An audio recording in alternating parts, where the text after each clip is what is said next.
Hello everyone, HSC 26 batch. আশা করি তোমরা সবাই ভালো আছো। সবাইকে নতুন বছরের শুভেচ্ছা। তো আজকে আমি তোমাদের সাথে আছি তন্নি সাহা, পড়াশোনা করছি ঢাকা ভার্সিটির ফাইন্যান্স ডিপার্টমেন্টে। তো গত ক্লাসে আমরা ফাইন্যান্স, ব্যাংকিং ও বিমা এটার ফার্স্ট পেপারের ফার্স্ট চ্যাপ্টার অর্থাৎ অর্থায়নের সূচনা ওইটার বেশ খানিকটা অংশ আলোচনা করেছিলাম। তো আজকে আমরা পরের পার্টগুলো আলোচনা করব। সো সবাই দ্রুত ক্লাসে জয়েন হয়ে যাও, তোমাদের ফ্রেন্ডদেরকে মেনশন দিতে পারো আর ক্লাসটি দ্রুত শেয়ার করে দাও।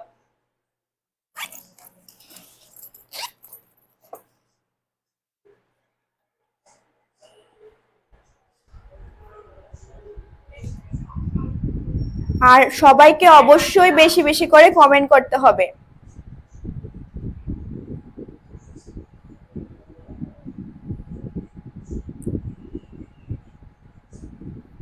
হোপফুলি আজকে তোমরা ক্লাসটা এনজয় করবা। আর আমরা খুবই গুরুত্বপূর্ণ কিছু টপিক আজকে আলোচনা করতে যাচ্ছি।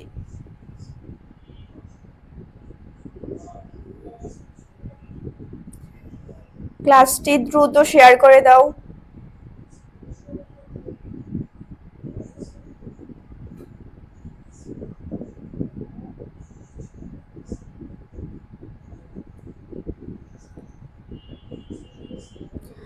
আর কোথাও যদি কোনো বুঝতে সমস্যা হয় বা কোনো কোয়েশ্চেন থাকে তো অবশ্যই তোমরা কমেন্ট সেকশনে আমাকে জানাবে।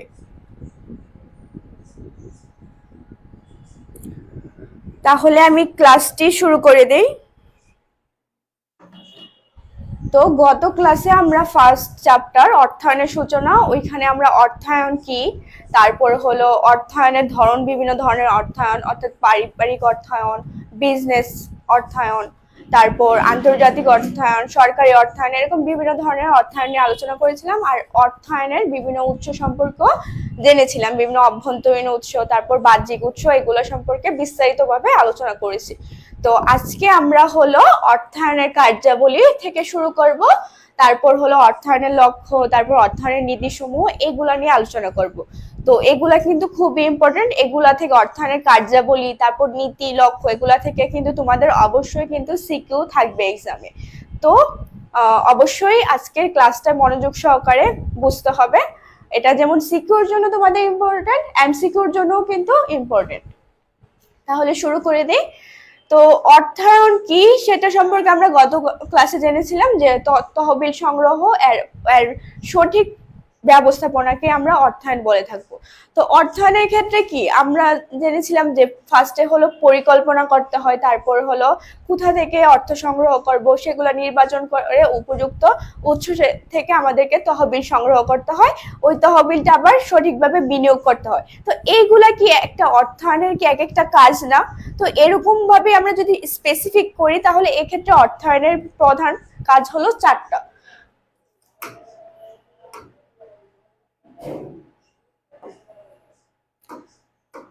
একটা হলো তহবিল সংগ্রহ, তারপর হলো মূলধন বাজেটিং সিদ্ধান্ত, তারপর চলতি সম্পদ ব্যবস্থাপনা, তারপর হলো তহবিল বন্টন। যদি বলা হয় অর্থায়নের প্রধান কার্যাবলী কয়টা, তাহলে এই চারটা আমরা বলবো। তো এগুলো মনে রাখতে হবে। আর এগুলো সম্পর্কে এখন একটা একটা করে আমরা বিস্তারিতভাবে জানবো।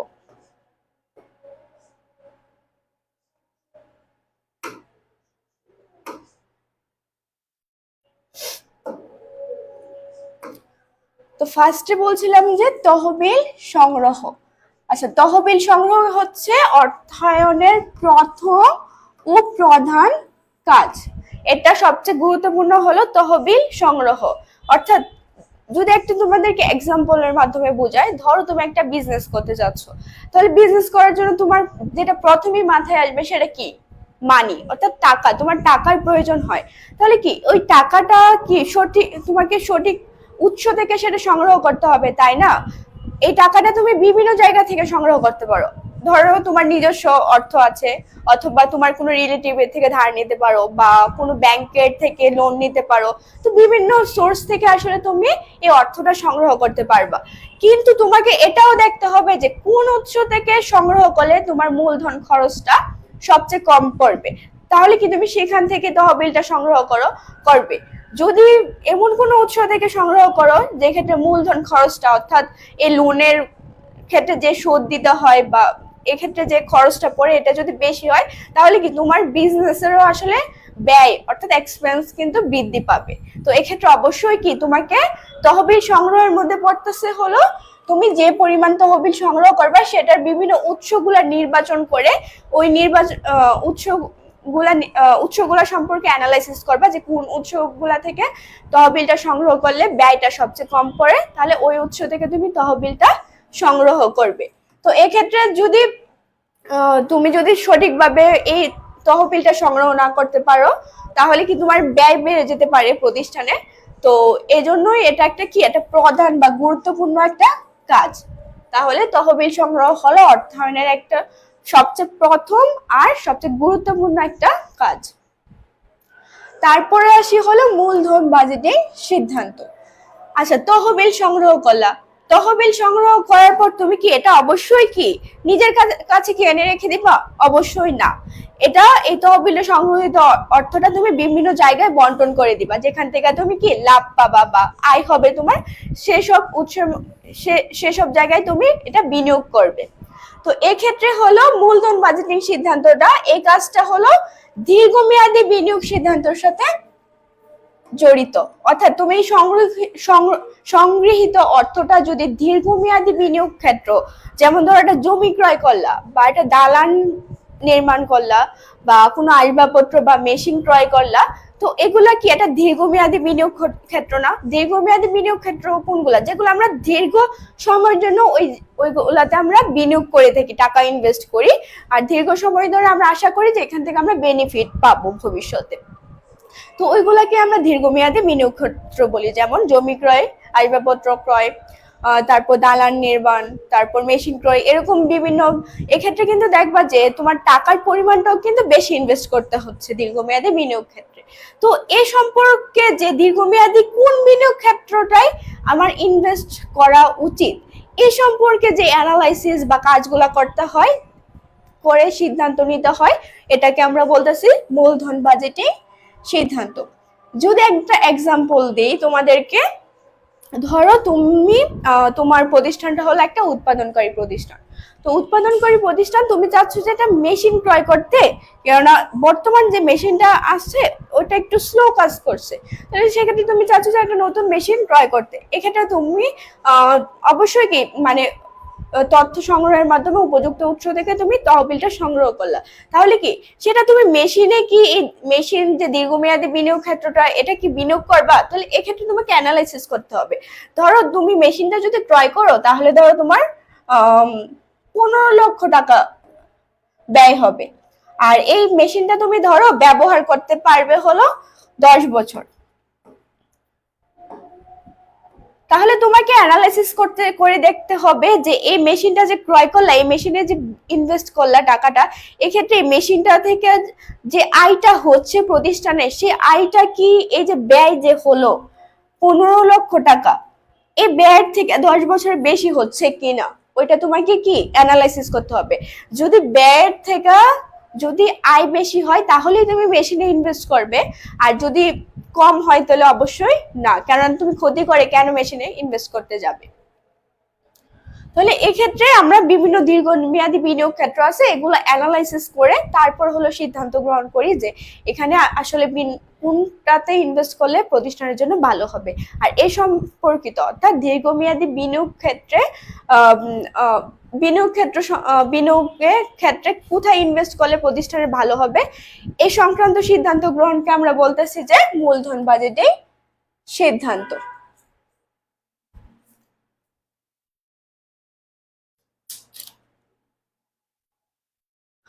আচ্ছা, তারপরে আসি হলো চলতি সম্পদ ব্যবস্থাপনা। আচ্ছা, মূলধন বাজেটিং সিদ্ধান্তের পুরো অপোজিট হলো চলতি সম্পদ ব্যবস্থাপনা। আমরা মূলধন বাজেটিং সিদ্ধান্ত সাধারণত কি দীর্ঘমেয়াদী সম্পদ বা স্থায়ী সম্পদ নিয়ে কাজ করে থাকে, কেননা এগুলা কি দীর্ঘমেয়াদী হয়ে থাকে। আর চলতি সম্পদ ব্যবস্থাপনার মধ্যে চলতি সম্পদ নিয়ে কাজ করে থাকে, যেখানে মূলধন বাজেটিং এ হলো দীর্ঘমেয়াদী সম্পদ নিয়ে কাজ করে থাকে। তাহলে এক্ষেত্রে চলতি সম্পদ ব্যবস্থাপনার মধ্যে আমরা দেখি যে বিভিন্ন ধরনের চলতি সম্পদ আছে না। চলতি সম্পদ কোনগুলা? এই যে ধরো নগদ, তারপর নগদ অর্থ, তারপর হলো মজুদ পণ্য, তারপর প্রাপ্য বিল, এগুলাই তো চলতি সম্পদ। তাহলে এই চলতি সম্পদগুলা কিন্তু সঠিকভাবে প্রতিষ্ঠানের মানে ব্যবস্থাপনা করতে হয়, ম্যানেজমেন্ট করতে হয়। কেননা যদি ধরো নগদ অর্থ, তোমার প্রতিষ্ঠানের বিভিন্ন ধরনের পরিচালন খরচ হয়, দৈনন্দিন বিভিন্ন ধরনের খরচ হতে পারে, ওই খরচের জন্য তোমার অর্থ প্রয়োজন হতে পারে। সেক্ষেত্রে তোমার হাতে কত টাকা নগদ আকারে রাখতে হবে সব সময়, অর্থাৎ যেটাকে আমরা তারল্য বলে থাকি। তো ওইটা কি পরিমাণ রাখতে হবে। তারপরে হলো মজুত পণ্য, যদি কি পরিমাণ একটা প্রতিষ্ঠানে মজুত পণ্য রাখতে হবে, যদি প্রতিষ্ঠানটার বিক্রয় যাতে চলমান থাকে বা উৎপাদন যাতে বন্ধ না হয়, সেক্ষেত্রে কি একটা নির্দিষ্ট পরিমাণ বা লেভেল পর্যন্ত কি মজুত পণ্য সংরক্ষণ করে রাখতে হবে। তাহলে এটা কতটুকু পরিমাণে সংরক্ষণ করতে হবে। তারপর হলো প্রাপ্য বিল। প্রাপ্য বিল কি, যখন প্রতিষ্ঠান ধারে পণ্য বিক্রি করে থাকে তখন প্রাপ্য বিলের সৃষ্টি হয়ে থাকে। তো এই প্রাপ্য বিলের ক্ষেত্রেও কি প্রতিষ্ঠান কি পরিমাণ মানে গুডস মালামাল বাকিতে বিক্রি করবে সে সম্পর্কিত সিদ্ধান্তগুলো কিন্তু এই যে চলতি সম্পদ ব্যবস্থাপনায় নেওয়া হয়। এক কথায় বলতে গেলে এখানে চলতি সম্পদ ব্যবস্থাপনায় যত চলতি সম্পদ আছে এগুলা নিয়ে কাজ করে থাকে। তারপরে আসি হলো তহবিল বন্টন। তহবিল বন্টন এখানে অ্যাকচুয়ালি বোঝানো হয়েছে যে মুনাফা বন্টনকে,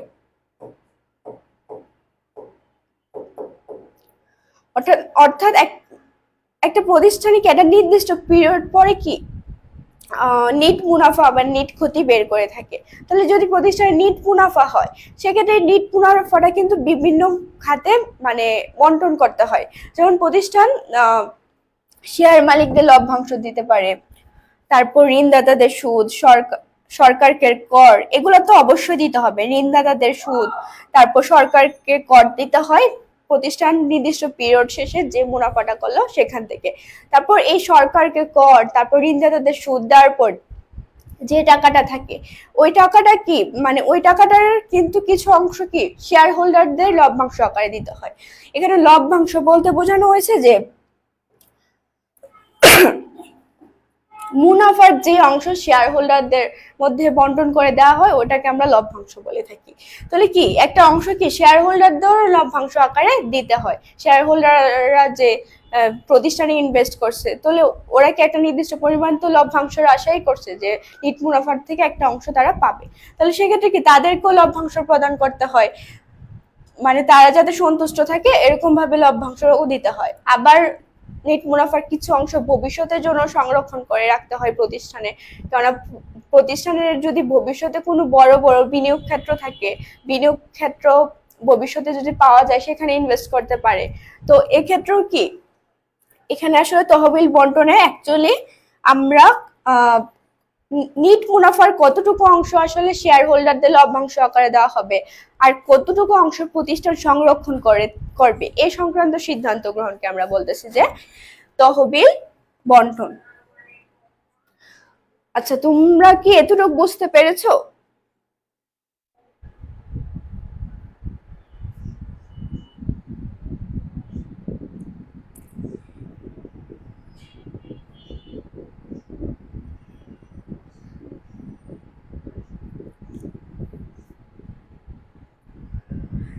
এতটুকু কি ক্লিয়ার? যদি কোনো কোশ্চেন থাকে বা কোনো একটা পার্ট যদি না বুঝে থাকো এখানে আমাকে কমেন্ট সেকশনে জানাতে পারো।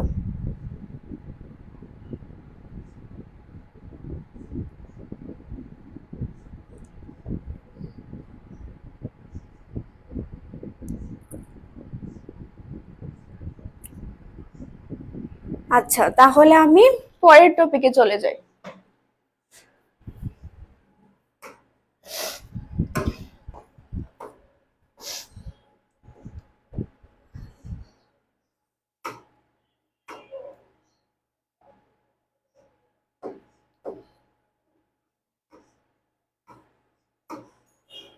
আচ্ছা, তোমরা এইচএসসি তে আর্থিক অবস্থার বিবরণী করছো না, যেটাকে আমরা ব্যালেন্স শিটও বলে থাকি। তো এখানে কি থাকে, স্থায়ী সম্পদের পরিমাণ থাকে, চলতি সম্পদের পরিমাণ থাকে, তারপর চলতি দায়ের পরিমাণ, দীর্ঘমেয়াদী দায়ের পরিমাণ, তারপর মালিকানা সত্ত্ব, তো এইগুলা থাকে। তাহলে এক্ষেত্রে যে ব্যালেন্স শিটের যে চলতি সম্পদ ওইগুলা কি নগদ ব্যাংক জমা, প্রাপ্য বিল, এগুলাই তো চলতি সম্পদ। আর এই যে এগুলা তাহলে কিসের মধ্যে পড়তেছে? অর্থায়নের চলতি সম্পদ ব্যবস্থাপনা এই কাজের মধ্যে পড়তেছে। কারণ চলতি সম্পদ ব্যবস্থাপনা আসলে কি করে থাকে? চলতি সম্পদ নিয়ে কাজ করে থাকে। চলতি সম্পদ কি পরিমাণ প্রতিষ্ঠানে আছে বা কি পরিমাণ রাখা উচিত, মানে এগুলা নিয়ে কাজ করে হলো চলতি সম্পদ ব্যবস্থাপনা। তারপরে হলো চলতি দায়, পাওনাদার, প্রদেয় বিল, প্রদেয় লভ্যাংশ, এগুলাই তো চলতি দায়। তো আমরা যে প্রতিষ্ঠানে যে মুনাফা হয় ওই মুনাফা থেকে তো প্রতিষ্ঠানের বিভিন্ন যে দেনা, পাওনাদার, তারপর হলো প্রদেয় বিল, প্রদেয় লভ্যাংশ, এগুলো পরিশোধ করতে হয়। তাহলে কি এটা তাহলে কি তহবিল বন্টনের মধ্যে পড়তেছে? মুনাফার একটা অংশ মানে যারা পাওনাদার আছে অর্থাৎ প্রতিষ্ঠানের দেনা আছে যে সকল, সেগুলা পরিশোধ করতে হয়। তাহলে কি এটা তহবিল বন্টনের মধ্যে পড়ে যাচ্ছে। তারপরে আসি হলো স্থায়ী সম্পদ। স্থায়ী সম্পদে কি আছে? আসবাবপত্র, যন্ত্রপাতি, দালান কোঠা।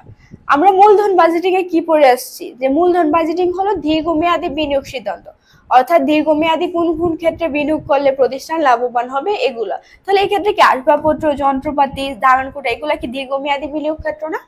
তো এগুলা সম্পর্কে আলোচনা করা হয় হলো মূলধন বাজেটিং সিদ্ধান্ত এই কাজের মধ্যে। তারপরে আসি হলো দীর্ঘমেয়াদী দায়, শেয়ার, মূলধন ও সঞ্চিতি একটা পার্ট থাকে না ব্যালেন্স শিটে? এখানে কি কি থাকে? সাধারণ শেয়ার, অগ্রাধিকার শেয়ার, সংরক্ষিত মুনাফা, এই পার্টটাকে আমরা বলে থাকি শেয়ার হোল্ডারদের সত্ত্ব। আর এই যে বন্ড, ঋণপত্র, এগুলা কি দীর্ঘমেয়াদী দায়। তাহলে এইগুলা থেকে কি প্রতিষ্ঠান কি তহবিল সংগ্রহ করছে না আসলে? এই যে সাধারণ শেয়ার, প্রতিষ্ঠান যে সাধারণ শেয়ার বিক্রি করে এর মাধ্যমে কি প্রতিষ্ঠান তহবিল সংগ্রহ করতেছে শেয়ার হোল্ডার থেকে। অগ্রাধিকার শেয়ারও সেম। তারপর সংরক্ষিত মুনাফা, কেননা সংরক্ষিত মুনাফা বলতে কি বোঝায়? একটু আগে বুঝাইছিলাম যে প্রতিষ্ঠান প্রত্যেকটা পিরিয়ডের শেষে যে নিট মুনাফার একটা অংশ আলাদাভাবে সংরক্ষণ করে থাকে ভবিষ্যতে বিনিয়োগের উদ্দেশ্যে, সেটাকে আমরা বলতেছি সংরক্ষিত মুনাফা। তাহলে এই সংরক্ষিত মুনাফাটাও যদি থাকে ওই এই সংরক্ষিত মুনাফাটাও প্রতিষ্ঠানে বিনিয়োগ করা যেতে পারে। তাহলে তারপর হলো বন্ড। বন্ড হলো দীর্ঘমেয়াদী একটা দায়। বন্ড হলো মানে এক প্রকার বলা যায় ঋণ, এটার মাধ্যমেও প্রতিষ্ঠান অর্থ সংগ্রহ করে। তারপর ঋণপত্র, এগুলোর মাধ্যমে কি প্রতিষ্ঠান অর্থ সংগ্রহ করে থাকে। এই প্রত্যেকটার মাধ্যমে অর্থ সংগ্রহ করে থাকে, এই জন্য এই পুরাটাকে আমরা বলতে পারি তহবিল সংগ্রহ কার্যাবলী। অর্থাৎ এই যে দীর্ঘমেয়াদী দায়, শেয়ার, মূলধন ও সঞ্চিতি, এই পার্টটা পড়তেছে আমাদের তহবিল সংগ্রহ এই কার্যাবলীটার মধ্যে।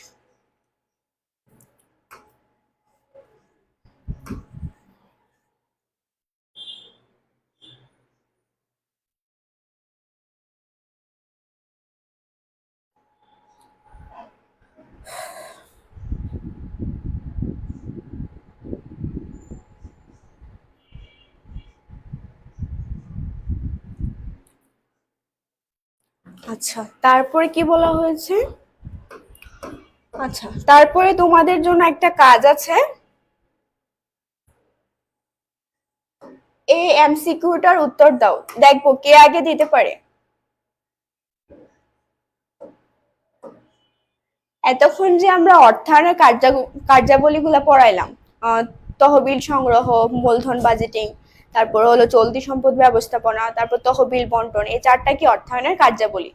তো এখানে দেখো কি বলছে যে অর্থায়নের সর্বপ্রথম কাজ কি, অর্থাৎ আমরা যে অর্থায়নের এই চারটা কার্যাবলী পড়েছি এগুলোর মধ্যে সর্বপ্রথম কোনটা, সর্বপ্রথম কাজ কোনটা বলো তো? এ বি সি ডি এরকম ভাবে আনসার করো, কোনটা হবে? এ নাকি বি নাকি সি নাকি ডি, কোনটা হবে? দেখবো কে আগে আনসার করতে পারে।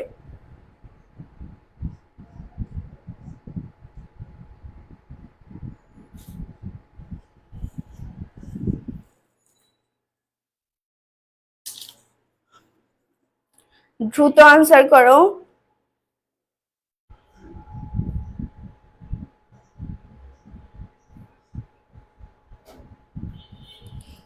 দেখবো কে আগে আনসার করতে পারে।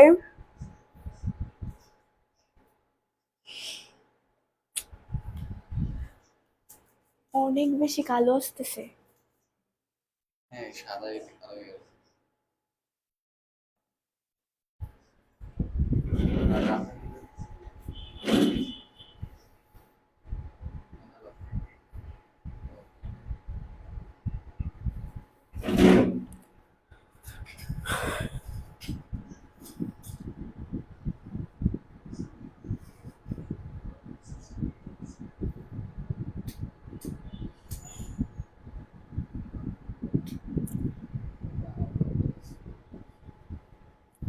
এটার আনসার তাহলে কি হবে? অর্থায়নের 4টা কার্যাবলীর মধ্যে তাহলে সর্বপ্রথম কার্যাবলীটা কোনটা?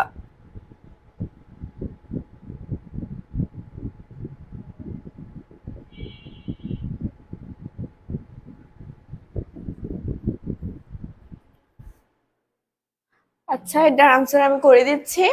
এখানে দেখো, আমি যে একটু আগে পড়াইছি 4টা কার্যাবলী ছিল: তহবিল, সংগ্রহ, মূলধন বাজেটিং, তারপর চলতি সম্পদ ব্যবস্থাপনা, তারপর তহবিল বন্টন।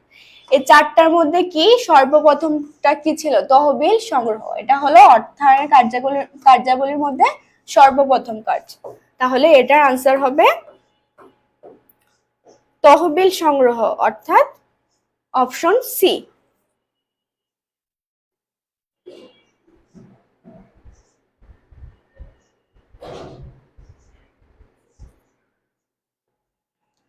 আচ্ছা, তারপরে কি বলা হয়েছে? তারপর হলো আর্থিক ব্যবস্থাপক, যাকে ইংলিশে বলা হয় ফাইন্যান্সিয়াল ম্যানেজার।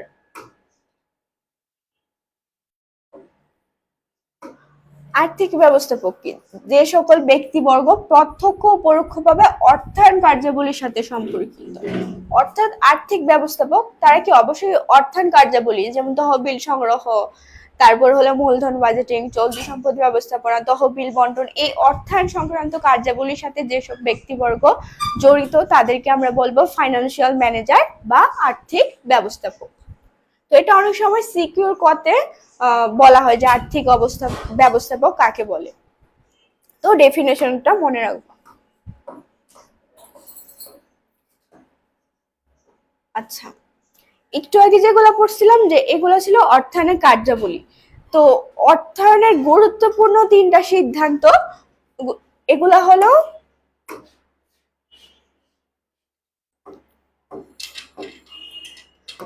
বিনিয়োগ সিদ্ধান্ত, অর্থ সংস্থান সংক্রান্ত সিদ্ধান্ত, লভ্যাংশ সিদ্ধান্ত।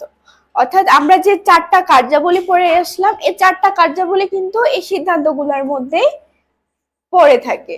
তো যদি বলা হয় যে অর্থায়নের সিদ্ধান্ত কয়টি, তাহলে এক্ষেত্রে আমরা বলবো 3টি: বিনিয়োগ সিদ্ধান্ত, অর্থ সংস্থান সংক্রান্ত সিদ্ধান্ত, আর এটা হলো লভ্যাংশ সিদ্ধান্ত। তাহলে এই ক্ষেত্রে 4টা কার্যাবলী বলছে যে এই 3টার মধ্যে পড়তেছে। দেখো কিভাবে, যেটা ছিল তহবিল অর্থ সংস্থান সংক্রান্ত সিদ্ধান্ত, বা এটাকে আমরা অর্থায়ন বা তহবিল সংগ্রহ সিদ্ধান্ত বলতে পারি। তো একটু আগে আমরা এই যে তহবিল সংগ্রহ একটা কার্যাবলী পড়ে আসলাম না,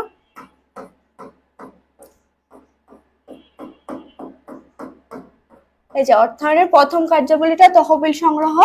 এই যে তহবিল সংগ্রহ সংক্রান্ত সিদ্ধান্ত গ্রহণকে আমরা বলতেছি হলো অর্থ সংস্থান সংক্রান্ত সিদ্ধান্ত বা অর্থায়ন সিদ্ধান্ত বা তহবিল সংগ্রহ সিদ্ধান্ত। তারপরে 2 বলা হয়েছে যে তহবিল ব্যবহার বা বিনিয়োগ সিদ্ধান্ত। তাহলে বিনিয়োগ সিদ্ধান্ততে আমরা এই যে অর্থায়নের দ্বিতীয় আর তৃতীয় কাজটা মূলধন বাজেটিং সিদ্ধান্ত আর চলতি সম্পদ ব্যবস্থাপনা, এই 2টা কার্যাবলী হলো এই যে তহবিল ব্যবহার বা বিনিয়োগ সিদ্ধান্ত, এই সিদ্ধান্তের মধ্যে পড়ে। এই সংক্রান্ত কাজের ক্ষেত্রে আমরা সিদ্ধান্ত গ্রহণকে আমরা বলতেছি যে বিনিয়োগ সিদ্ধান্ত। তারপরে 3 বলা হয়েছে তহবিল বন্টন বা লভ্যাংশ সিদ্ধান্ত। তো তহবিল বন্টন বা লভ্যাংশ সিদ্ধান্ত, তাহলে তহবিল বন্টন, এই যে একটু আগে আমরা 4র্থ নম্বর কার্যাবলী তহবিল বন্টন, তো অর্থায়নের এই তহবিল বন্টনটা হলো লভ্যাংশ সিদ্ধান্তের মধ্যে পড়ছে। তো লভ্যাংশ সিদ্ধান্ত থেকে অনেক কোশ্চেন আসে। তো লভ্যাংশ সিদ্ধান্তটা একটু বিস্তারিতভাবে জানি আমরা। আচ্ছা, লভ্যাংশ সিদ্ধান্ত আমি কি বলছিলাম যে প্রতিষ্ঠান তার অর্জিত মুনাফার কি পরিমাণ বা কত শতাংশ শেয়ার মালিকদের মধ্যে বন্টন করতে হবে তা ঠিক করে নিতে হয়। অর্থাৎ প্রতিষ্ঠান যে প্রত্যেকটা পিরিয়ডের শেষে যে মুনাফা বা যে লসটা হয়, সেক্ষেত্রে যদি মুনাফা করে থাকে তাহলে নিট মুনাফার কতটুকু অংশ শেয়ার মালিকদেরকে বন্টন করবে, যেটাকে আমরা বলতেছি লভ্যাংশ। আর কতটুকু অংশ হলো আলাদাভাবে সংরক্ষণ করবে। এই সংক্রান্ত সিদ্ধান্তকে আমরা বলতেছি হলো লভ্যাংশ সিদ্ধান্ত। ধরো একটা উদাহরণের মাধ্যমে যদি বোঝাই, তোমরা এরকম উদাহরণ দিয়ে বুঝাতে পারো যে তোমাদের যদি বলা হয়, ধরো খতে আসতে পারে যে লভ্যাংশ সিদ্ধান্ত বলতে কি বোঝো, ব্যাখ্যা করো। তাহলে তোমরা ফার্স্টে কি করবা, সংজ্ঞা দিবা যে লভ্যাংশ সিদ্ধান্তটা আসলে কি, প্রতিষ্ঠান যে নির্দিষ্ট পিরিয়ডে যে নিট মুনাফা করে এটা কতটুকু অংশ শেয়ার মালিকদের লভ্যাংশ হিসেবে প্রদান করবে আর কতটুকু অংশ সংরক্ষণ করবে, এই সংক্রান্ত সিদ্ধান্তকে আমরা বলতেছি লভ্যাংশ সিদ্ধান্ত। তারপর একটা সাথে উদাহরণ দিয়ে দিতে পারো যে সাপোজ একটা প্রতিষ্ঠানের নিট মুনাফা হলো 30 লক্ষ টাকা। এই 30 লক্ষ টাকার মধ্যে প্রতিষ্ঠান লভ্যাংশ হিসেবে শেয়ার হোল্ডারদের প্রদান করছে 10 লক্ষ টাকা, আর প্রতিষ্ঠান তাহলে বাকি আছে 20 লক্ষ টাকা, যেটা সংরক্ষিত মুনাফা হিসেবে প্রতিষ্ঠান সংরক্ষণ করছে ভবিষ্যতে বিনিয়োগের উদ্দেশ্যে। তাহলে কি এরকম একটা উদাহরণের মাধ্যমে বুঝাই দিতে পারো সবকিছুরই, মানে যদি কোনো একটা টপিক বুঝাইতে বলে সেক্ষেত্রে যদি উদাহরণটা দাও তাহলে আরো বেশি মানে সুন্দর লাগে, আর যারা খাতা দেখে তারাও আসলে এটা পছন্দ করে। লভ্যাংশ সিদ্ধান্তটা পড়লাম না, লভ্যাংশ সিদ্ধান্তটাই আসলে এখানে লভ্যাংশ নীতি।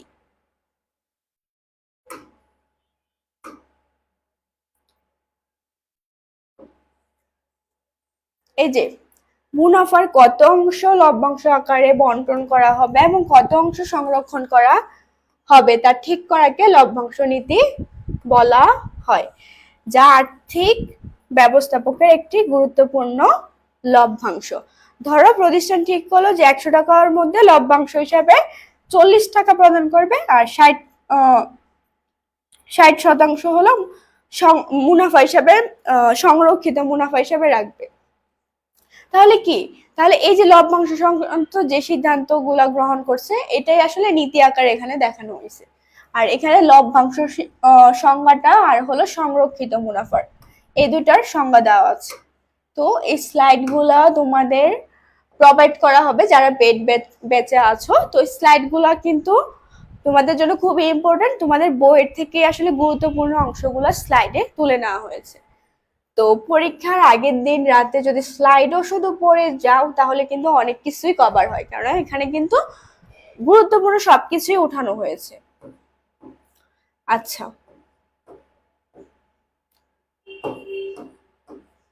এইবার আমরা জানবো হলো অর্থায়নের কার্যাবলী শেষ। আচ্ছা, অর্থায়নের কার্যাবলীর মধ্যে কি তোমাদের কোনো কোশ্চেন আছে?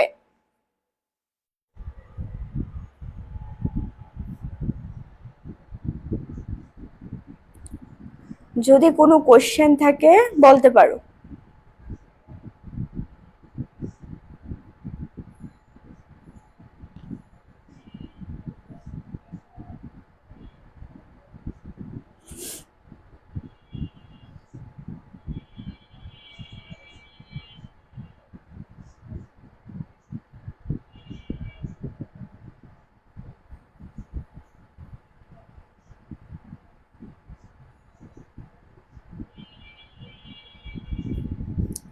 আচ্ছা, তাহলে আমি অর্থায়নের লক্ষ্যের মধ্যে চলে যাই। আচ্ছা, এটা আমরা সবাই জানি তাই না, যে অর্থায়নের লক্ষ্য কয়টা, দুইটা, একটা হলো মুনাফা সর্বাধিকরণ, আরেকটা হলো সম্পদ সর্বাধিকরণ। তো কোনটা কি বোঝায় এটা সম্পর্কে এখন জানবো।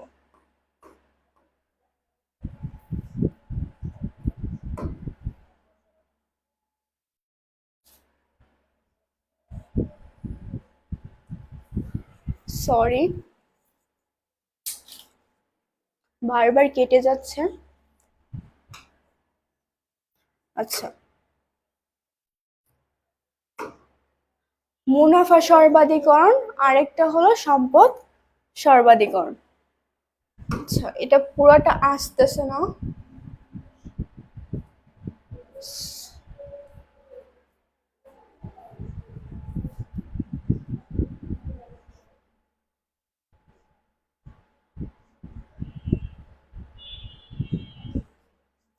আচ্ছা, আশা করি বুঝতে সমস্যা হবে না, আমি মুখে বলে দিচ্ছি।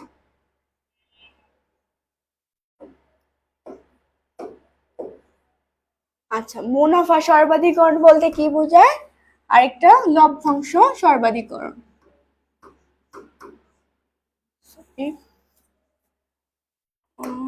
সম্পদ সর্বাধিকরণ।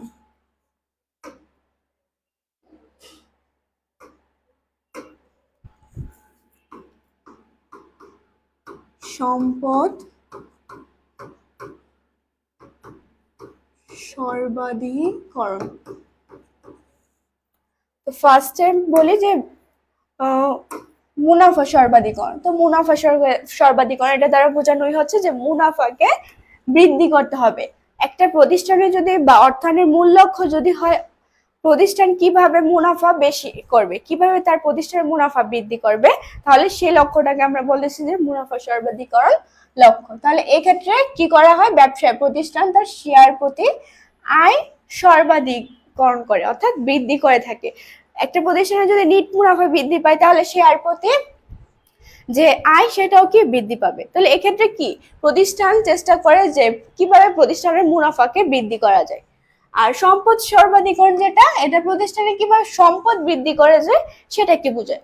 আর এখানে সম্পদ বলতে কি বোঝানো হয়েছে যে শেয়ার হোল্ডারদের মানে প্রত্যেকটা শেয়ারের বর্তমান বাজার মূল্য, প্রত্যেকটা শেয়ারের বর্তমান বাজার মূল্য বৃদ্ধি করাকে এখানে সম্পদ সর্বাধিকরণ বলা হচ্ছে। অর্থাৎ কোনো প্রতিষ্ঠানের বা অর্থায়নের যদি মূল লক্ষ্য হয় কিভাবে তার প্রতিষ্ঠানের যে শেয়ারগুলো আছে শেয়ারের বাজার মূল্য বৃদ্ধি করা যায়, তাহলে এক্ষেত্রে এটাকে আমরা বলতেছি যে সম্পদ সর্বাধিকরণের চেষ্টা। তারপরে লক্ষ্যের ধরন।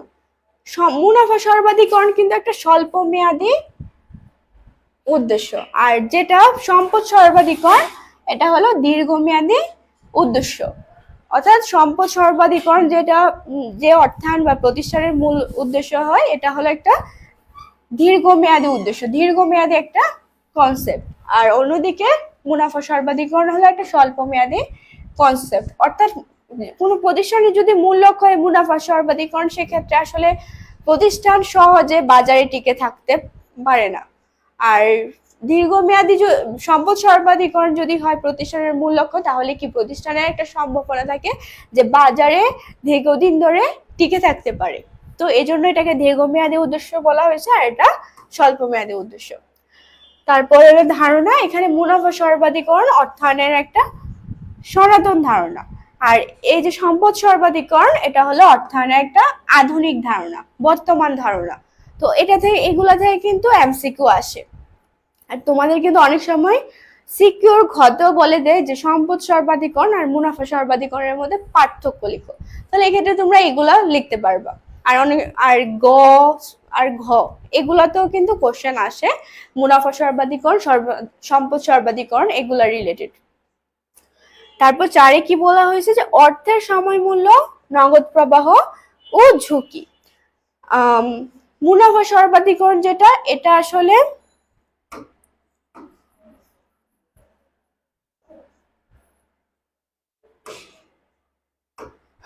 মুনাফা সর্বাধিকরণ অর্থের সময় মূল্য, নগদ প্রবাহ ও ঝুঁকি বিবেচনা করে না।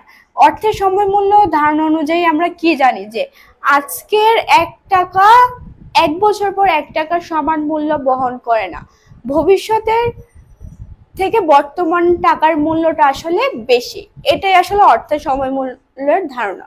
তাহলে এই ক্ষেত্রে হলো মুনাফা সর্বাধিকরণ আসলে এটা মানে মূল্যায়ন করে না যে মুনাফা এখন হলো নাকি পরে হলো। এটা মুনাফা সর্বাধিকরণ যে প্রতিষ্ঠানের লক্ষ্য, এই প্রতিষ্ঠান চায় যাতে মুনাফা যাতে বৃদ্ধি করা যায়, সেটা এখন বা ভবিষ্যতে। তো এক্ষেত্রে কি অর্থের সময় মূল্য ধারণাটাকে গুরুত্ব দেওয়া হচ্ছে না। আর অন্যদিকে হলো সম্পদ সর্বাধিকরণ কিন্তু এই যে অর্থের সময় মূল্য, তারপর নগদ প্রবাহ, তারপরে হলো ঝুঁকি, এগুলা হলো বিবেচনা করে।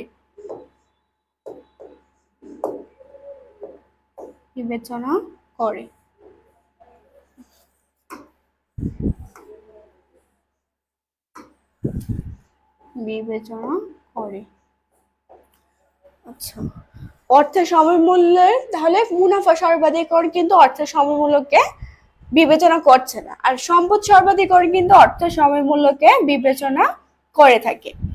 তারপর হলো নগদ প্রবাহ। নগদ প্রবাহ বলতে আসলে কি বোঝানো হয়?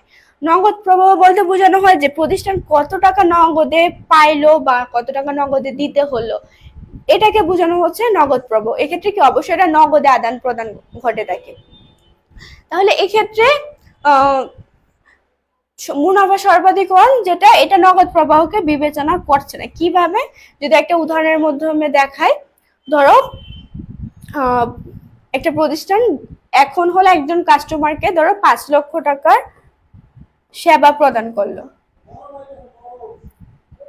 5 লক্ষ টাকা সেবা এখন দিল, বর্তমানে দিছে হলো ধারে। এই টাকাটা প্রতিষ্ঠান পাবে হলো ধরো 6 মাস পরে।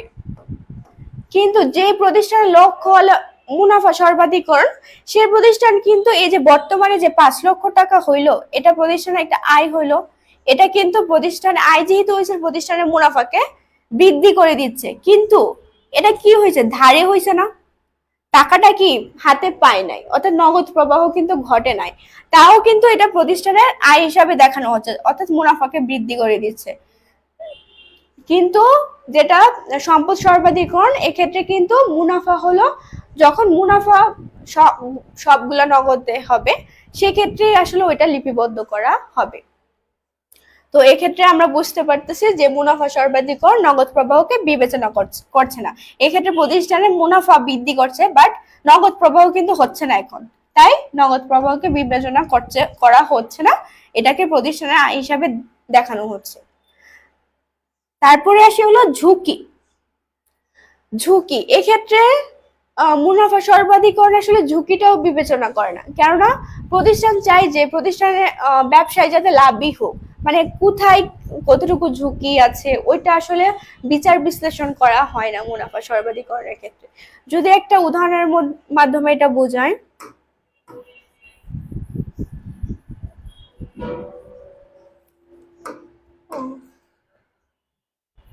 ধরো প্রকল্প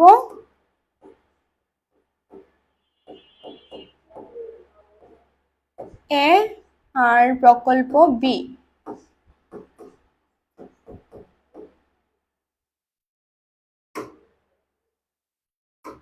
আচ্ছা, প্রকল্প এর ক্ষেত্রে যদি প্রতিষ্ঠান এখানে বিনিয়োগ করে, তাহলে ধরো মুনাফা হবে হলো 50%, আর এক্ষেত্রে ঝুঁকি হলো ধরো 80%। আর যেটা প্রকল্প বি আছে, এক্ষেত্রে ধরো মুনাফা 40%, আর ধরো ঝুঁকি খুবই কম, ধরো 20%। এক্ষেত্রে কোনো একটা প্রতিষ্ঠানের যদি লক্ষ্য হয় মুনাফা সর্বাধিকরণ, এক্ষেত্রে প্রতিষ্ঠান গ্রহণ করবে হলো প্রকল্প এককে। কেননা প্রকল্প এতে আমরা দেখতে পারতেছি কি মুনাফা বেশি, তাহলে কি মুনাফা সর্বাধিকরণ যে প্রতিষ্ঠানের লক্ষ্য, তাহলে কি সরি এটা 80 হবে, 80%। আচ্ছা, তাহলে কি যদি কোনো প্রতিষ্ঠানের মূল লক্ষ্য হয় হলো মুনাফা সর্বাধিকরণ, সেক্ষেত্রে চাবে যাতে কোন প্রকল্পটায় বেশি মুনাফা হচ্ছে ওইটাই নিবে।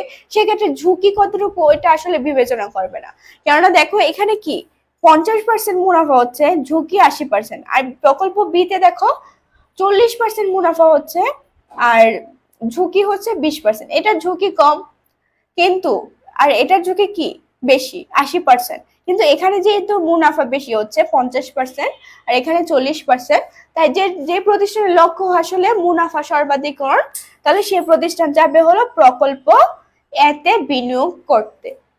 তাহলে আমরা স্পষ্টতই বুঝতে পারতেছি যে মুনাফা সর্বাধিকরণ অর্থের সময় মূল্য, নগদ প্রবাহ, ঝুঁকি এগুলা বিবেচনা করে না। কিন্তু সম্পদ সর্বাধিকরণ যেগুলা, সম্পদ সর্বাধিকরণ এটার মূল কনসেপ্টটা হলো এখানে শেয়ারের বাজার মূল্য বৃদ্ধি করতে হয়। এক্ষেত্রে শেয়ারের বাজার মূল্য বৃদ্ধি করার জন্য এই সবগুলা ফ্যাক্টর বিবেচনা করা হয়। আচ্ছা, এখানে কি তোমাদের কোনো কোশ্চেন আছে? তাহলে জানাতে পারো যদি কোনো কোশ্চেন থাকে।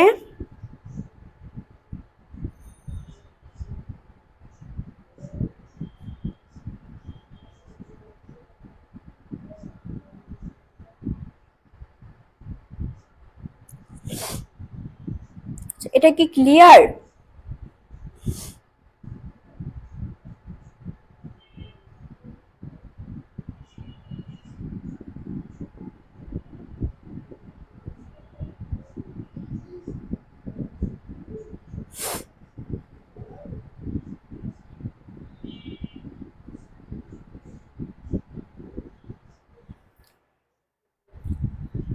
তোমরা কমেন্টে জানাতে পারো এটা কি বুঝতে পেরেছো, মুনাফা সর্বাধিকরণ আর সম্পদ সর্বাধিকরণ।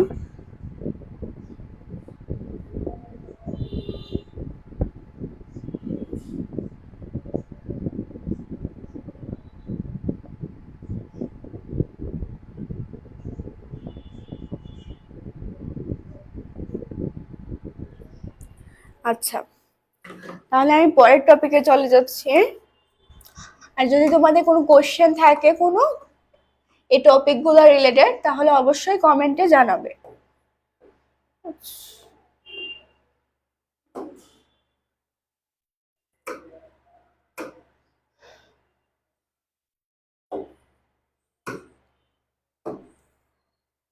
আচ্ছা, এখন আসি হলো তোমাদের প্রায় সময়ই মানে সিকিউতে থাকে যে একটা প্রতিষ্ঠানের লক্ষ্য তাহলে কি হওয়া উচিত বা অর্থায়নের লক্ষ্য কি হওয়া উচিত।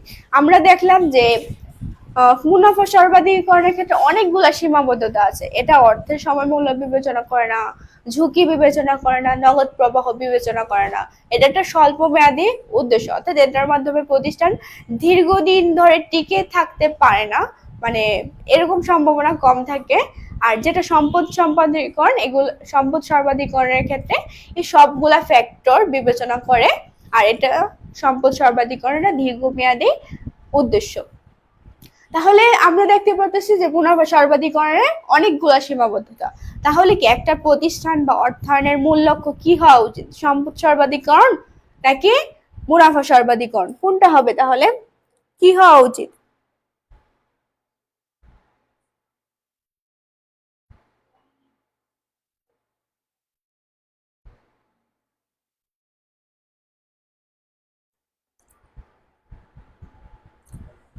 কি হওয়া উচিত, মুনাফা সর্বাধিকরণ নাকি সম্পদ সর্বাধিকরণ?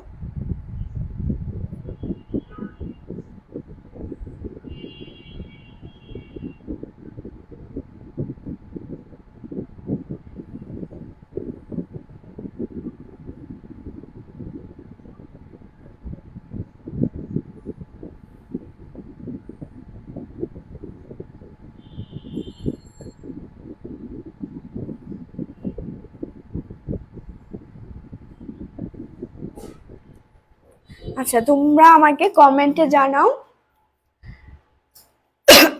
যেহেতু মুনাফা সর্বাধিকরণে অনেকগুলো সীমাবদ্ধতা, তাই একটা প্রতিষ্ঠান বা ফার্ম বা অর্থায়নের মূল লক্ষ্য হওয়া উচিত হলো সম্পদ সর্বাধিকরণ। কেননা মুনাফা সর্বাধিকরণের ক্ষেত্রে আমরা দেখতেছি এগুলোর অনেকগুলা সীমাবদ্ধতা।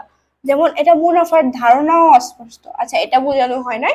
মুনাফার ধারণা অস্পষ্ট বলতে বোঝানো হয়েছে যে প্রতিষ্ঠান কি নির্দিষ্ট পিরিয়ড শেষে কি বিশদ আয় বিবরণী করে থাকে, আর্থিক অবস্থার বিবরণী করে, এরকম বিভিন্ন বিবরণী করে। তাহলে আমরা বিশদ বিবরণীর মাধ্যমে কি বের করি, মুনাফা বের করি।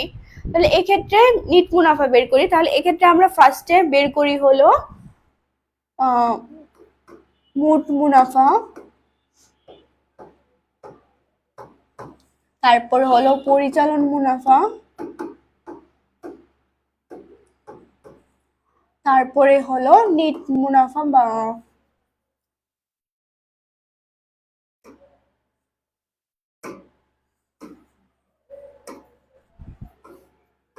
কর পূর্ববর্তী নেট মুনাফা,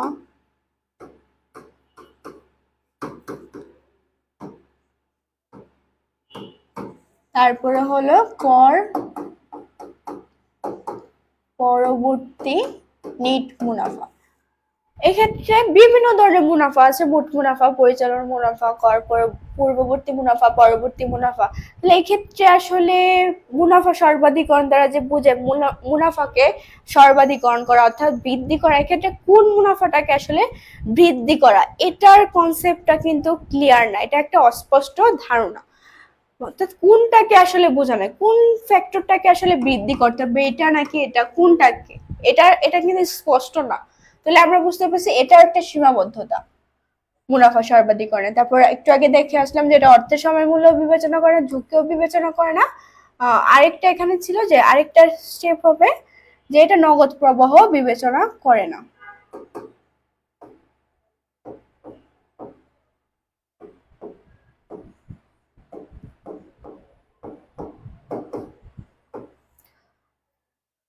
তাহলে সম্পদ সর্বাধিকরণ কেন ফার্মের লক্ষ্য হওয়া উচিত? সম্পদ সর্বাধিকরণ সবগুলা বিবেচনা করে। এটা ধারণা স্পষ্ট। এখানে আমরা সম্পদ সর্বাধিকরণ দ্বারা ধারণা, অর্থাৎ সম্পদ সর্বাধিকরণ দ্বারা আসলে কি বোঝায়, এটা কিসের বৃদ্ধি করাকে বোঝায়, এটা ধারণাটা কিন্তু স্পষ্ট। এটা দ্বারা বোঝায় যে প্রতিষ্ঠানের শেয়ারের বাজার মূল্য বৃদ্ধি করাকে। অর্থাৎ আজকে একটা শেয়ারের মূল্য 100 টাকা, ধরো 1 মাস পরে হইলো 120 টাকা, তাহলে কি শেয়ারের বাজার মূল্য বৃদ্ধি পেল। এই যে শেয়ারের বাজার মূল্য বৃদ্ধি করাটাকে এখানে সম্পদ সর্বাধিকরণ বোঝানো হয়েছে। এক্ষেত্রে কি আমরা বুঝতেই পারতেছি, এটা ধারণাটা স্পষ্ট এখানে, মানে স্পষ্টই আমরা বুঝতে পারতেছি যে সম্পদ সর্বাধিকরণ দ্বারা কিসের বৃদ্ধিকে বোঝানো হচ্ছে। তারপর এটিতে ঝুঁকি, নগদ প্রভাব বিবেচনা করে, অর্থের সময় মূল্য এগুলা বিবেচনা করে। তো সিকিউতে যদি কোশ্চেন আসে তাহলে তোমরা এভাবে সাজিয়ে দিতে পারো যে মুনাফা সর্বাধিকরণের সীমাবদ্ধতাগুলা লিখে তারপর সম্পদ সর্বাধিকরণের সুবিধাগুলা তুলে ধরবা।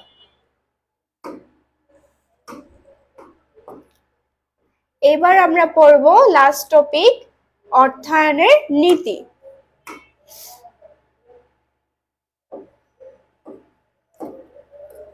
আচ্ছা, এর আগের পর্যন্ত সবগুলা কি ক্লিয়ার? কোনো কোশ্চেন আছে? কোশ্চেন থাকলে অবশ্যই জানাতে হবে।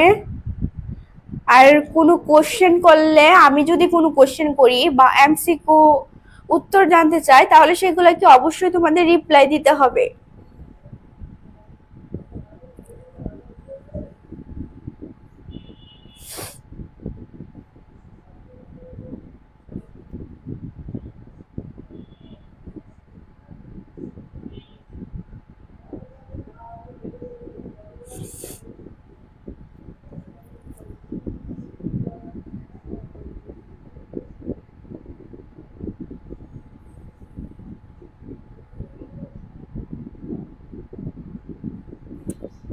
আচ্ছা, তোমাদের কোনো কোশ্চেন নাই, তাহলে আমরা অর্থায়নের নীতিসমূহ নিয়ে আলোচনা করব এখন।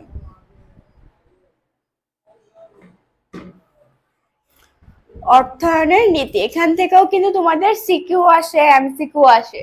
সিকিউর জন্য খুবই গুরুত্ব সহকারে এটা পড়তে হবে। এখান থেকে ধরেই নিতে পারো অবশ্যই একটা সিকিউ থাকবে, যেখানে উদ্দীপকটা তোমাদের নীতি সম্পর্কে একটা উদ্দীপক থাকবে, তারপর তোমাকে চাবে যেটা উদ্দীপকে কোন ধরনের নীতি নিয়ে আলোচনা করছে, তো নীতি সম্পর্কিত কোশ্চেন করবে গ আর ঘতে।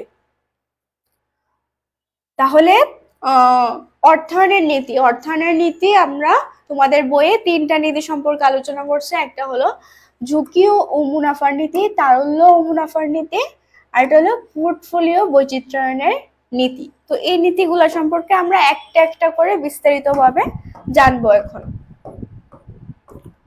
তো ফার্স্টে আসি হলো ঝুঁকি ও মুনাফার নীতি।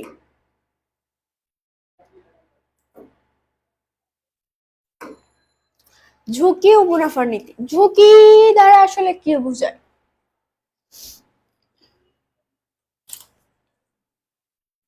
আচ্ছা, ঝুঁকি আসলে কি? ঝুঁকি বলতে বোঝায় যে কোনো একটা প্রকল্প থেকে তুমি যে মুনাফা পাবে বলে প্রত্যাশা করেছো সেটার থেকে যদি কম পাও, অর্থাৎ প্রকৃত যে মুনাফাটা ওটা যদি কম হয়, তাহলে সেটাকে আমরা বলতেছি ঝুঁকি।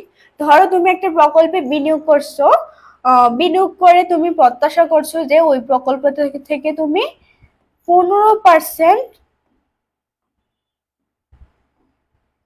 একটা মুনাফা করবে, বাট তোমার অ্যাকচুয়ালি মুনাফা হলো ধরো 10%, তাহলে কি 5% কম হলো না? এই যে প্রত্যাশিত মুনাফা থেকে যে প্রকৃত মুনাফা, এটাকে আমরা বলতেছি প্রত্যাশিত মুনাফা।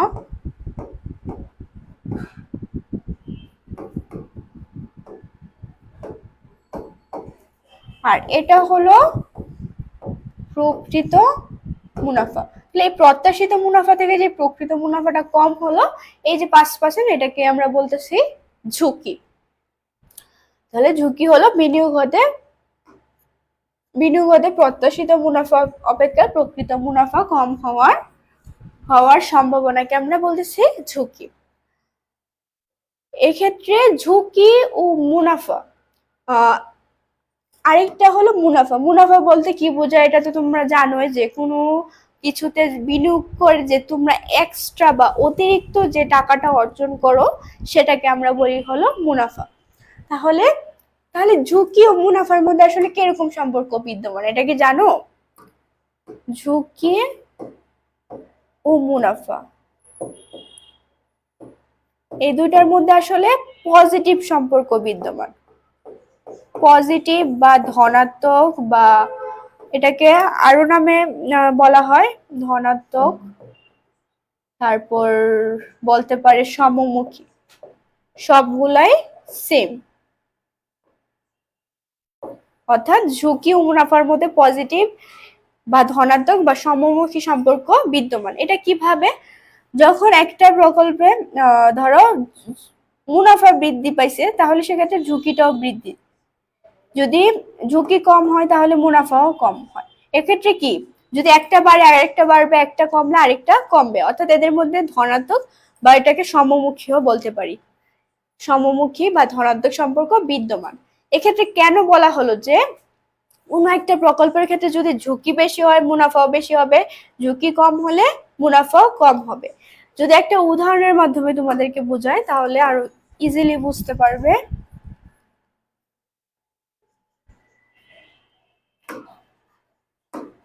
আচ্ছা,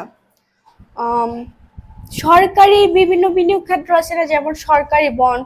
তো সরকারি বন্ডের ক্ষেত্রে কি হয়, যে আয়টা হয় এটা নির্দিষ্ট থাকে, যে নির্দিষ্ট পিরিয়ড পর পর যে সুদ পাওয়া যায়, এক্ষেত্রে কিন্তু এটা নির্দিষ্ট থাকে। আর এটা আমরা অবশ্যই ধরে নিতে পারি যে এই আয়টা নিশ্চিত, অর্থাৎ এটা থেকে যে সুদ পাওয়ার কথা এটা আমরা অবশ্যই পাবো। কেননা সরকার কোনো সময় কি আমাদেরকে সুদ দিবে না এরকমটা মানে হতে পারে না। তাহলে কি এটার আয়টা আসলে কি নিশ্চিত। আর এক্ষেত্রে কিন্তু সুদের যে হারটা এটা কিন্তু খুবই কম হয়, কেননা এখানে কি ঝুঁকি কম। সরকারি যে বন্ড এক্ষেত্রে হলো আমাদের ঝুঁকি কম থাকে, সাথে সাথে হলো আমাদের মুনাফা, এটা থেকে যে সুদটা আমরা অর্জন করি এটার পরিমাণটাও কম থাকে। আবার অন্য ক্ষেত্রে যদি ধরো শেয়ার আমরা জানি যে একটা কি খুবই ঝুঁকিপূর্ণ একটা বিনিয়োগ ক্ষেত্র শেয়ার।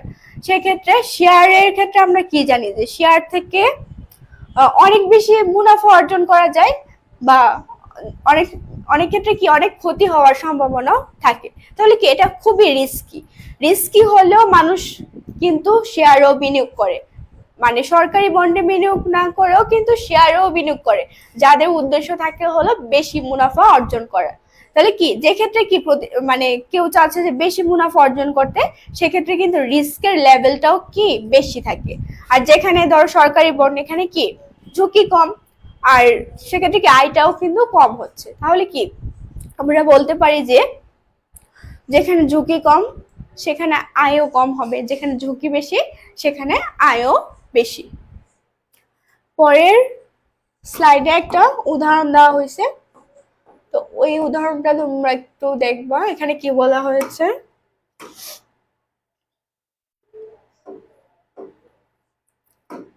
এবিসি লিমিটেড সরকারি বন্ডে বিনিয়োগ করেছেন এবং প্রাপ্ত মুনাফার হার হলো 10%।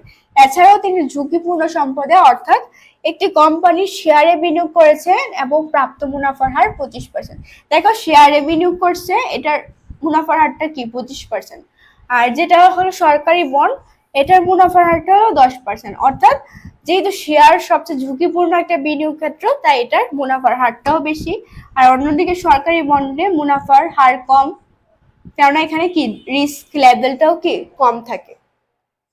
তাহলে এক্ষেত্রে সরকারি বন্ডে বিনিয়োগে 10%, এক্ষেত্রে ঝুঁকি মুক্ত বিনিয়োগ, অর্থাৎ এখানে বলাই যায় কোনো ঝুঁকি হওয়ার সম্ভাবনা নেই সরকারি বন্ডে, কেননা বন্ডের সুদ বা আসল পরিশোধের কোনো অনিশ্চয়তা বা দেউলিয়া হবার সম্ভাবনা নেই, কেননা এক্ষেত্রে কি সরকারি বন্ডটাকে অবশ্যই সরকার ইস্যু করে থাকে, যেহেতু এক্ষেত্রে সরকার তো কোনো সময় দেউলিয়া হবে না, বা মানে বন্ডের সুদ বা আসল পরিশোধের ক্ষেত্রে কি এরকম কোনো অনিশ্চয়তা নেই।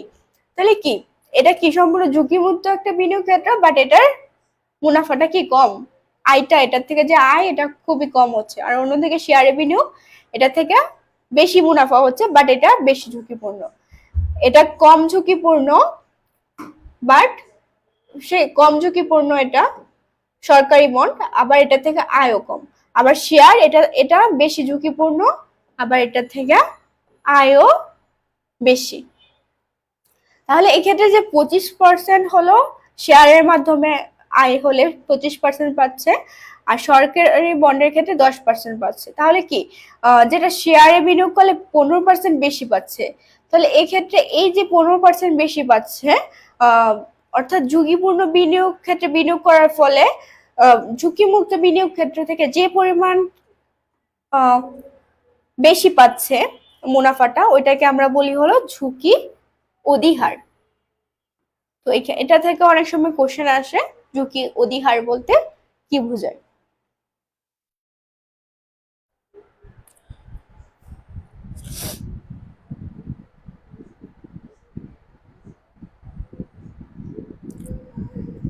আচ্ছা, তাহলে আমরা এবার পরের নীতিটা নিয়ে আলোচনা করি। পরের নীতিতে কি বলা হয়েছে? তারল্য ও মুনাফার নীতি।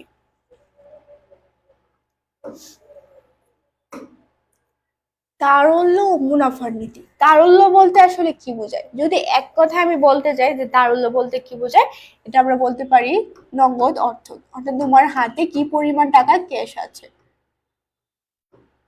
নগদ অর্থ অর্থ অর্থাৎ যে কোনো দ্রব্য সম্পদ বা সিকিউরিটি বিক্রি করে কত দ্রুত নগদ অর্থ পাওয়া যায় তা অর্থায়নে তারল্য নামে পরিচিত। তো এটা কিন্তু অনেক সময় সিকিউর কত আসে যে তারল্য কি বা তারল্য কাকে বলে। তো তোমরা এটার ডেফিনেশনটা মনে রাখতে হবে যে তারল্য হলো দ্রব্য সম্পদ বা সিকিউরিটি কত দ্রুত নগদে রূপান্তরিত বা করা যাবে তাকে আমরা বলতেছি তারল্য। এক্ষেত্রে তারল্য অ্যাকচুয়ালি নগদ অর্থটাকেই বোঝানো হচ্ছে, যে নগদ অর্থ কি পরিমাণ আছে ওই নগদ অর্থটাকে আমরা তারল্য বলছি। আর মুনাফা কি সেটা তো আমরা জানি। আমরা একটু আগে দেখে আসলাম যে ঝুঁকি ও মুনাফার মধ্যে পজিটিভ বা ধনাত্মক বা সমমুখী সম্পর্ক বিদ্যমান, বাট এখানে যে তারল্য ও মুনাফাটা আছে এটার মধ্যে কিন্তু ঋণাত্মক সম্পর্ক বিদ্যমান, নেগেটিভ বা ঋণাত্মক, বা এটাকে বিপরীতমুখীও বলতে পারি, বিপরীতমুখী সম্পর্ক বিদ্যমান। এগুলা থেকে কিন্তু অনেক কোশ্চেন আসে এমসিকিউর, বেশিরভাগ ক্ষেত্রে এমসিকিউতে আসে যে তারল্য ও মুনাফার মধ্যে কি সম্পর্ক বিদ্যমান। তো অপশন দেয়, তো তোমাদেরকে দাগাতে হবে যে ঋণাত্মক বা বিপরীতমুখী থাকলে বিপরীতমুখী বা নেগেটিভ থাকলে নেগেটিভ, তো যে কোনো একটা অপশন থাকে। সেম ভাবে ঝুঁকি ও মুনাফার মধ্যে কি নীতি কি সম্পর্ক বিদ্যমান, পজিটিভ সম্পর্ক বা ধনাত্মক বা সমমুখী, তো এগুলা জানতে হবে। তো এখানে যে বলা হয়েছে যে তারল্য ও মুনাফার মধ্যে যে নেগেটিভ বা ঋণাত্মক সম্পর্ক বিদ্যমান, এটা তারা কি বোঝানো হয়েছে অ্যাকচুয়ালি, অর্থাৎ যদি তারল্য যদি বাড়ে মুনাফা কমবে, আবার তারল্য যদি কমে মুনাফা বাড়বে, অর্থাৎ দুইটা কোনো সময় সমমুখী হবে না, একটা বাড়লে আরেকটা কমবে, একটা কমলে আরেকটা বাড়বে। তো এরকম ঋণাত্মক সম্পর্ক বিদ্যমান। চলো একটা এক্সাম্পলের মাধ্যমে বুঝাই। ধরো তোমার কাছে এখন 1,00,000 টাকা আছে। তো 1,00,000 টাকার মধ্যে তো তুমি চাইলা যে তোমার হাতে 30,000 টাকা রাখবে, যেটাকে আমরা বলতেছি তারল্য, অর্থাৎ এই টাকাটা দিয়ে তুমি কি প্রতিষ্ঠানে যে দৈনন্দিন বা পরিচালন খরচগুলো আছে ওইগুলা নির্বাহ করবে। তো এক্ষেত্রে তোমার হাতে রেখে দিলা যে 30,000 টাকা, 1,00,000 টাকা তোমার কাছে আছে, এই 30,000 টাকা তুমি হাতে রাখলা, তাহলে আর বাকি থাকে 70,000 টাকা। তো তুমি ভাবলে 70,000 টাকা খালি খালি রেখে তো লাভ নেই, অন্য কোথাও বিনিয়োগ করি। তাহলে কি অন্য কোথাও যদি বিনিয়োগ করো তাহলে ওই বিনিয়োগ থেকে আবার কি তোমার মুনাফা আসবে। তাহলে কি বাকি 70,000 টাকা তাহলে বিনিয়োগ করে দিল। তাহলে কি বিনিয়োগ করছে, তাহলে ওই বিনিয়োগ থেকে ধরো 10% মুনাফা পাবে, তাহলে কি 7,000 টাকা মুনাফা পাইলো। এখন ধরো এটা এটা একটা চয়েস হতে পারে, বা আরেকটা চয়েস, ধরো 1,00,000 টাকা তোমার কাছে আছে, কিন্তু তুমি চাইলে যে এত টাকা তোমার মানে নগদ লাগবে না, মানে এত টাকা তোমার নগদ অর্থের প্রয়োজন নাই বা তারল্যের প্রয়োজন হয় নাই, তুমি 10,000 টাকা কম রাখলা, অর্থাৎ 20,000 টাকা তোমার হাতে রাখলা, আর বাকি যে 80,000 টাকা আছে ওইটা তুমি বিনিয়োগ করে দিলা। তাহলে কি ওইটা থেকে আরো 10%, মানে এটার থেকেও সেম ভাবে 10% মুনাফা হবে, অর্থাৎ 8,000 টাকা। না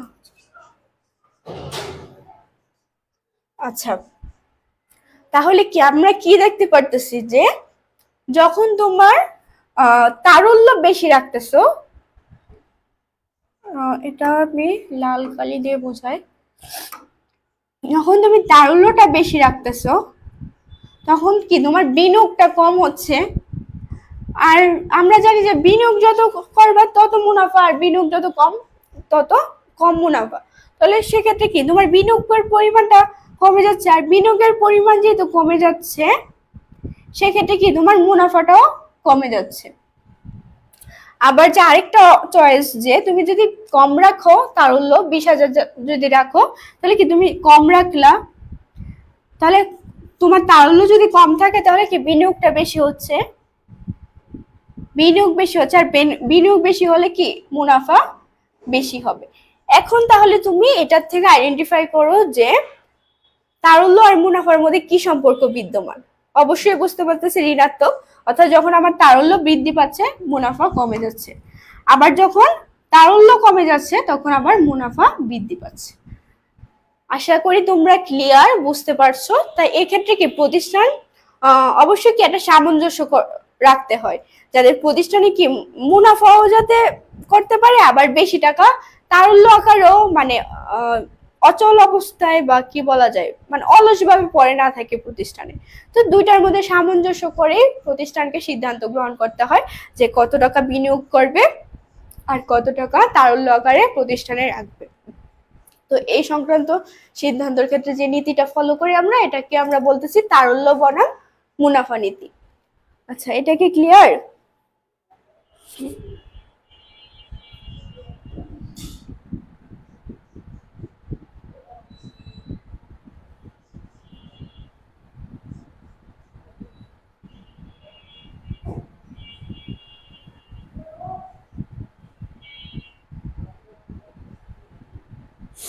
আচ্ছা, তাহলে আরেকটা লাস্ট নীতি আমাদের রয়েছে, ওইটা হলো পোর্টফোলিও নীতি, পোর্টফোলিও বৈচিত্র্যায়নের নীতি। এটা খুবই একটা ইন্টারেস্টিং নীতি, এটা আমার কাছে অনেক ভাল লাগে, অনেক ইজি, আশা করি তোমরা বুঝতে পারবা। তো পোর্টফোলিও বৈচিত্র্যায়ন নীতি, এটা দ্বারা আসলে বোঝায় যে পোর্টফোলিও বৈচিত্র্যায়ন অর্থাৎ প্রতিষ্ঠানে বিনিয়োগিত অর্থ একটি সম্পদে অথবা প্রকল্পে বিনিয়োগ না করে একাধিক প্রকল্পে বিনিয়োগ করাকে বোঝানো হয়। অর্থাৎ একজন ব্যক্তি যাতে তার সব টাকা একটা কোনো একটা বা একটা কোম্পানিতে বা একটা কোনো বিনিয়োগ ক্ষেত্রে বিনিয়োগ না করে একাধিক বিভিন্ন বিনিয়োগ খাতে যাতে বিনিয়োগ করে, এটাই আসলে পোর্টফোলিও বৈচিত্র্যায়নের নীতি। কেননা যদি একজন মানুষের ধরো 1,00,000 টাকা আছে, সে ধরো একটা কোনো বিনিয়োগ ক্ষেত্রে ধরো একটা কোম্পানির শেয়ার ক্রয়ে 1,00,000 টাকা বিনিয়োগ করলো, ধরো কোনো একটা কোম্পানির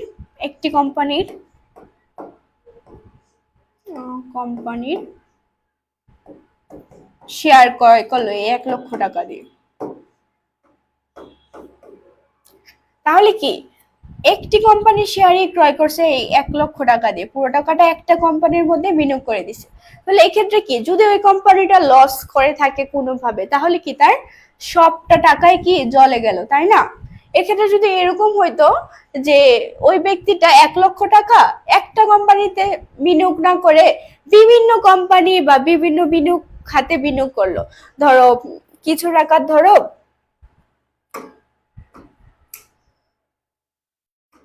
ধরো 20 লক্ষ টাকা বেক্সিমকো লিমিটেডে বিনিয়োগ করছে শেয়ার ক্রয় করে। ট্রেজারি বন্ডে ধরো 30 লক্ষ টাকা বিনিয়োগ করছে। তারপর লঙ্কা বাংলা লিমিটেডে ধরো 50 লক্ষ টাকা বিনিয়োগ করছে। এক্ষেত্রে কি কি করলো, একটা কোনো বিনিয়োগ ক্ষেত্রে বিনিয়োগ না করে তিনটাতে বিনিয়োগ করছে।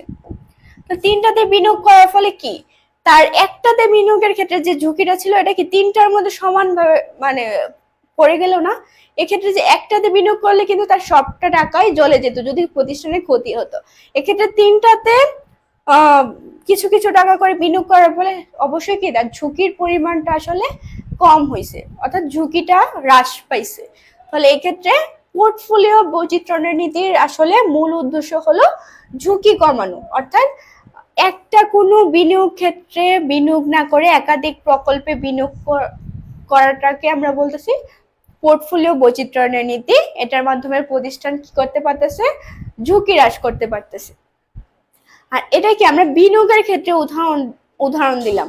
এক্ষেত্রে কি কোনো ব্যবসার ক্ষেত্রেও ধরো কোনো একটা ব্যবসায় কোনো একটা জুসের ধরো ব্যবসা, এক্ষেত্রে ওই দোকানদার একটা মাত্র জুস বিক্রি করে।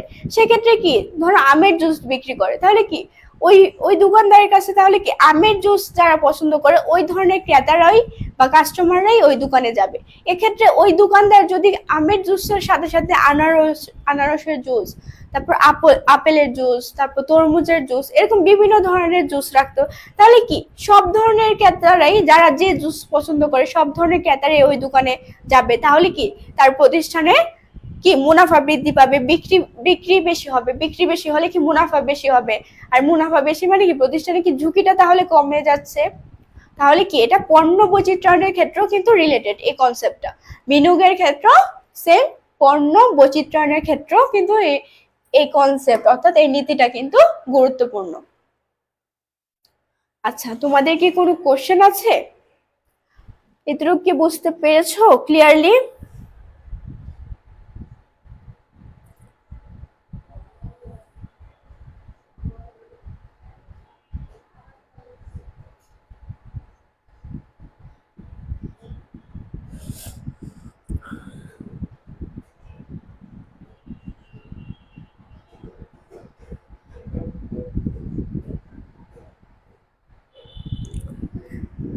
তোমাদের কি কোনো কোশ্চেন আছে?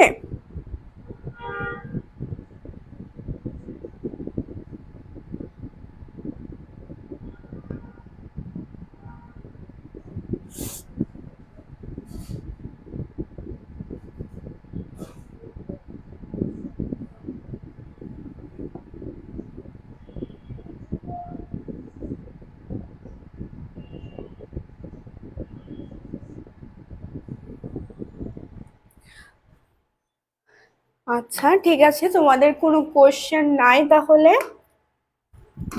আজকের আচ্ছা এখানে একটা অনুশীলনী আছে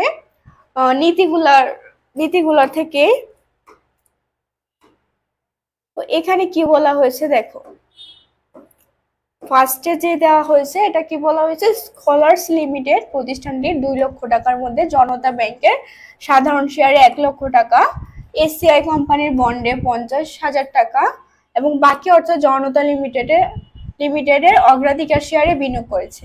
এক্ষেত্রে এটা কোন ধরনের নীতির মধ্যে পড়ছে?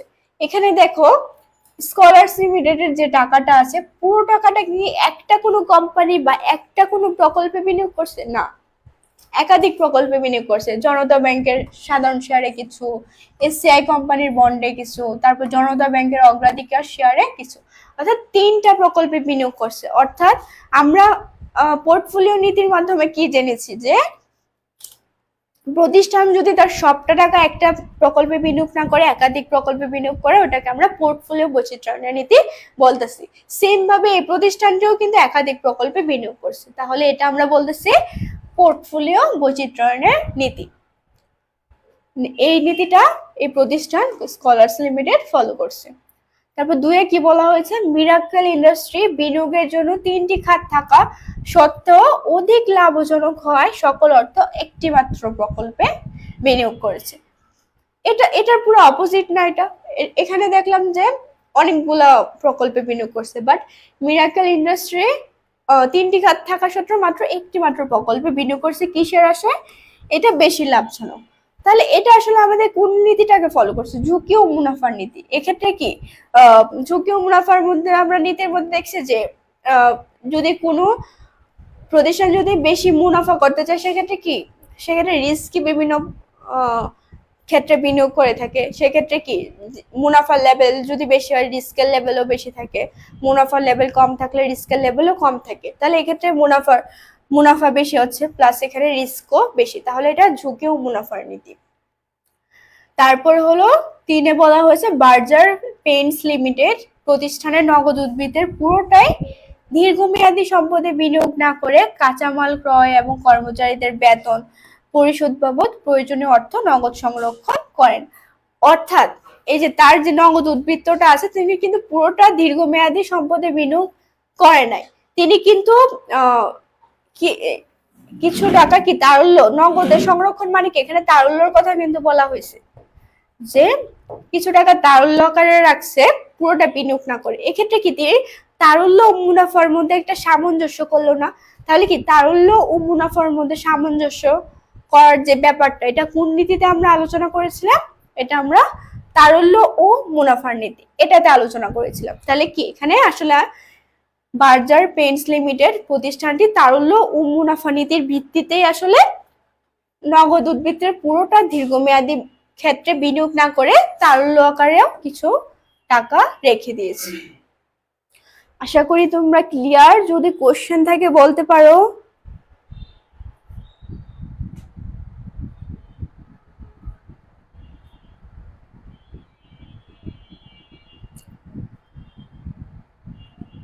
কোনো লাইন বা টপিক যদি না বুঝে থাকো বলতে পারো, বা কোনো কোশ্চেন থাকলে।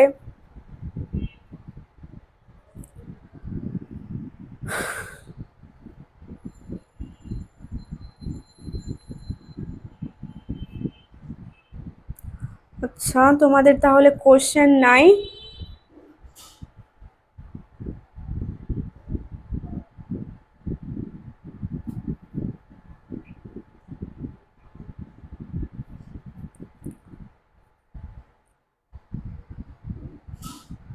আচ্ছা, তাহলে আজকে আমরা এতটুকুই। আচ্ছা, একটা এমসিকিউ আছে এখানে। এখানে এমসিকিউটা কি বলছে দেখো। এখানে বলা হয়েছে যে নিচের কোনটি অর্থ ব্যবস্থাপনার উদ্দেশ্য নয়। আমরা একটু আগে যে অর্থায়নের লক্ষ্যগুলা পড়লাম, মুনাফা সর্বাধিকরণ পাইছে, এটা সম্পদ সর্বাধিকরণ পাইছে। তো এখানে বলছে কোনটা উদ্দেশ্য নয়। তো মুনাফা সর্বাধিকরণ তো অবশ্যই অর্থায়নের লক্ষ্য, সম্পদ সর্বাধিকরণ অর্থায়নের লক্ষ্য, বাট লভ্যাংশ সর্বাধিকরণ নামে কি কোনো পাইছি আমরা, মানে কোনো লক্ষ্য পাইছি? আমরা তো জাস্ট দুইটা লক্ষ্য সম্পর্কেই জানছি, মুনাফা সর্বাধিকরণ, সম্পদ সর্বাধিকরণ। লভ্যাংশ সর্বাধিকরণ নামে কোনো লক্ষ্য হয় নাই। আর লভ্যাংশ সর্বাধিকরণ দ্বারা বোঝায় লভ্যাংশ বৃদ্ধি করা। কোনো প্রতিষ্ঠানই চাবে না যে প্রতিষ্ঠানের লভ্যাংশ বৃদ্ধি পাক, শেয়ার হোল্ডারদের বেশি টাকা দিয়ে দিতে হোক লভ্যাংশ হিসাবে। তো এটা তো অবশ্যই চায় না। তো এটা তো আমরা দেখেই বোঝা যায় যে এটা কোনো লক্ষ্য হইতে পারে না। আর ব্যয় হ্রাস, তারপরে হলো ব্যয় হ্রাসকরণ। তাহলে ব্যয় হ্রাসকরণ দ্বারা বোঝানো হয়েছে প্রতিষ্ঠানের ব্যয় কিভাবে কমানো যায়, এটাকে বোঝানো হয়েছে। তাহলে ব্যয় হ্রাস পেলে প্রতিষ্ঠানের মুনাফা বৃদ্ধি পাবে।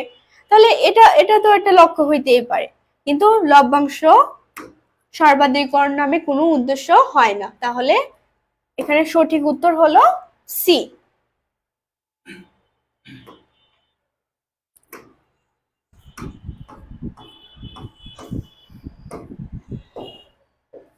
আচ্ছা, আশা করি তোমরা বুঝতে পেরেছো। আজকে আমরা অর্থায়নের কার্যাবলী সম্পর্কে, তারপর অর্থায়নের লক্ষ্য, অর্থায়নের নীতি এই সম্পর্কে বিস্তারিতভাবে জানলাম। আর এগুলা কিন্তু খুবই গুরুত্বপূর্ণ তোমাদের মানে এক্সামের জন্য, সিকিউ তো অবশ্যই থাকবে। তো এই টপিকগুলো অবশ্যই মনোযোগ সহকারে গুরুত্ব দিয়ে পড়তে হবে।